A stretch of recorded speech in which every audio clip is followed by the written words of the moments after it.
Hello guys, आप लोगों का फिर से स्वागत है भैरव चौकी चैनल पे। मैं हर्ष खत्री आप लोगों का हार्दिक स्वागत करता हूँ। आशा करता हूँ आप लोगों की गुरु कृपा आप लोगों पे बनी हुई हो, ताकि आप लोग भी अपनी साधना मार्ग में आगे बढ़ते जा रहे हो। आज मैं जिस बात से खास तौर पे नाराज़ हूँ वो ये है कि मेरी एक यूट्यूब पे वीडियो डाली थी, उग्र साधना है, उस साधना को बिना मेरी अनुमति के किया गया। और बिना अनुमति के करने के कारण वो शक्ति उसे सिद्ध भी हुई, लेकिन उसने अपने चंद पैसे बचाने के चक्कर में, मतलब कि किसी इंसान से 980 रुपये भी नहीं दिए गए गुरु दीक्षा के, बिना गुरु मंत्र के साधना करी। साधना करने के बाद वो शक्ति उसे सिद्ध हो गई 21 दिन के अंदर, और 22वें 23वें दिन के अंदर पूरे परिवार स्वरूप ले गई। सारे परिवार में बीमार कर करके एक एक करके ले गई। इस बात को आज 3 महीने हो चुके हैं। जिस इंसान ने साधना को छेड़ी थी उसका नाम सूरजपाल था। ये कहने के लिए बहुत अच्छा लगता है कि मेरी यूट्यूब की वीडियोस देख के लोग साधना कर रहे हैं, साधना मार्ग में आ रहे हैं, लेकिन बिना अनुमति के करना आज देखो कितना भारी पड़ गया उसे। मुझे सुबह कॉल आई थी उसकी, और वो रो रहा था और ये कह रहा था कि इसमें गलती आपकी है कि आपने इतनी डेंजरस चीज़ दी क्यों। तो उसको मैंने ये चीज़ बोली कि डेंजरस चीज़ थी, मैंने नॉलेज के लिए दी, गलत तो दिया नहीं, गलत देता तो तेरे को सिद्ध भी नहीं होती। तो इस बात से मैं खास तौर पे चिढ़ गया कि उस बंदे ने बिना अनुमति के करा, बिना साधना की प्रॉपर नॉलेज लिए करी, और एंड में उसकी मॉम डैड, उसकी छोटी बहन बीमार से ग्रस्त होकर चले गए। यहाँ तक कि उसकी जिससे मंगनी होने वाली थी वो लड़की भी इस वक्त हॉस्पिटल में है। अब ये चीज़ आप लोग देखिए कि साधनाओं का किस प्रकार दुरुपयोग हुआ है। उसने ये साधना सिद्ध करके क्या सोचा था कि ये साधना अगर मेरी सिद्ध हो जाती है तो मैं तो लखपति बन जाऊँगा, करोड़पति बन जाऊँगा। तो उसका मतलब है कि उसके लिए कि आप बहुत उग्र चीज़ें छेड़ेंगे। मैं साधना का नाम नहीं बताऊंगा वरना लोग उसकी तरफ ज़्यादा मूव ऑन होंगे, फिर वो आगे अपने मार्ग से भटकेंगे। लेकिन वो वीडियो यूट्यूब पे ही रहेगी, वो मैं कभी हटा नहीं सकता क्योंकि उसकी नॉलेज काफ़ी अच्छी दी है। तो उसने मुझे ये बोला, गुरुजी मेरा देवी देवताओं में इंटरेस्ट नहीं है, मुझे भूत प्रेत आदि ये सब ज़्यादा पसंद थे। तो यही सबसे बड़ी गलती है कि आप लोग अपने इष्ट को बिना सिद्ध करें, बिना उसकी कृपा के साधना मार्ग में कूद जाते हैं, और बाद में उसका हर जाना हम जैसे भक्तों गुरुओं को भुगतना पड़ता है। ज़्यादा बात मैं उससे करा नहीं, मैंने उससे कॉल काट दी ये बोल के कि जो जैसी करनी करेगा वैसी भरेगा। ठीक है। आज मैं आप लोगों के लिए जो साधना लेकर आया हूँ ये भी एक उग्र साधना है, 10 महाविद्याओं में से एक है, और ये मेरी खुद की करी हुई साधना है, तो बहुत अच्छी साधना है।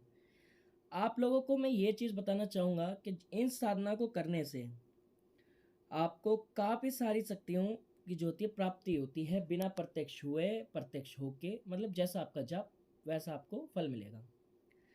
इस साधना को सिद्ध करने वाला इंसान बेताल, भूत प्रेत, जिन आदि जैसी शक्तियों पे महारत हासिल कर जाता है और किसी के आगे नहीं झुकता। इसका तेज इतना है साधना का।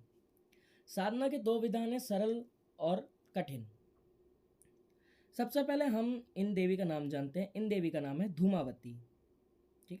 धूमावती एक बहुत बड़ी देवी है और बहुत खतरनाक पावर है, इसलिए इसे बहुत सोच समझ के करना। आइए इसके मंत्र पे ध्यान देते हैं। मंत्र, मूल मंत्र में से मैं आपको 2 मंत्र दूंगा और दोनों मंत्र जटिल रहेंगे। पहला जो मैं मंत्र देने जा रहा हूँ वो है ओम धूम धूम धूमावती। ओम धूम धूम धूमावती। ये मंत्र की आप अगर पर डे 21 माला भी करते हैं तो 7 दिन में ये सिद्ध हो जाती है। ये एक बीज मंत्र की तरह कार्य करती है। मंत्र आपको जाप कैसे करना है वो भी मैं बताऊंगा। ठीक है। तो ये जो साधना है इसके लिए विधि विधान जो रहेगा सभी साधनाओं की तरह सेम रहेगा। ठीक है। बस मंत्र अलग हो जाएंगे। अब आप सोम में मंत्र करेंगे तो मंत्र है आपको मैंने बता दिया, तो इसका विधि विधान जान जाते हैं। आपको 2 तरीके से साधना करनी है। साधना जो आपकी है इस वाले मंत्र की 7 दिन रहेगी, और जो दूसरा दूंगा उसकी 11 रहेगी। रात्रिकालीन है, ठीक है, यानी कि रात में करनी है। काली धोती पहनकर दक्षिण दिशा की ओर मुख रख के काले आसन पर बैठकर सामने तेल का दीपक जलाकर शंख माला से मंत्र जाप करना है। शंख माला नहीं है तो रुद्राक्ष की माला से कर सकते हो। आपको जो है माला प्राण प्रतिष्ठा होनी चाहिए। अगर माला जो है आपकी प्राण प्रतिष्ठा नहीं है तो आप ओम नमः शिवाय का जाप 11 माला क्या कहते हैं रुद्राक्ष पे करके उसे गंगा जल से स्नान कराएंगे तो उसका प्राण प्रतिष्ठा हो जाएगी। और शंखमाला अपने आप में होती है तो उसका पंचोपचार पूजन करके आप करेंगे तो हो जाएगा। इस साधना में जो है आपको काला वस्त्र, ठीक है, बिछाकर काले कंबल का आसन और माता धूमावती का यंत्र स्थापित करके उसका पूजन करना है। साधना में पूर्ण ब्रह्मचर्य व्रत का पालन करोगे, व्रत पे करोगे, ठीक है।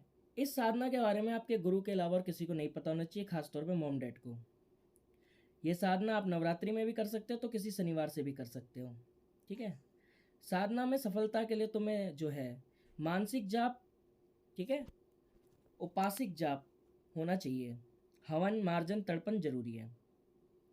ये साधना अगर घर के अंदर करो तो एकांत कमरा रहे जिसके अंदर किसी का आना जाना ना हो, ना कोई टोके, वरना कोई बाहर हो, बाहर जगह एकांत जगह पे कर सकते हो, ठीक है। साधना समाप्त होने के बाद जो यंत्र है, यंत्र माला को जो है शमशान में गाड़ देना है। फिर उसे 12 दिन के बाद आपको जो यंत्र है, इस यंत्र को भोजपत्र पे बनाना है आपको, ठीक है।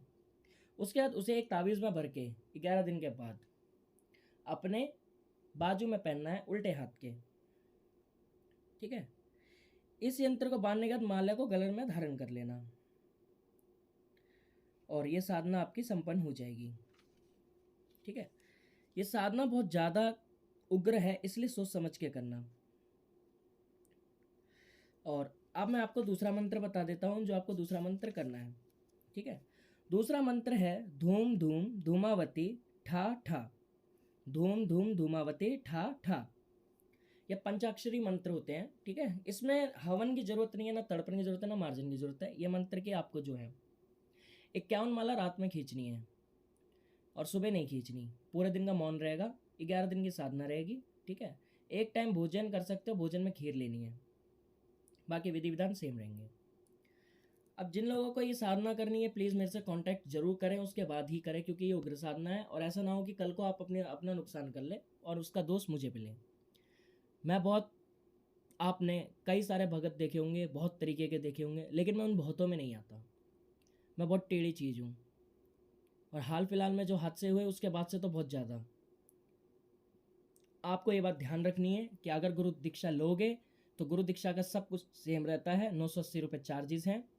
11 दिन गुरु मंत्र की सेवा करनी पड़ती है, सिद्ध करना पड़ता है, उसके बाद ही कोई भी कार्य कर सकते हो।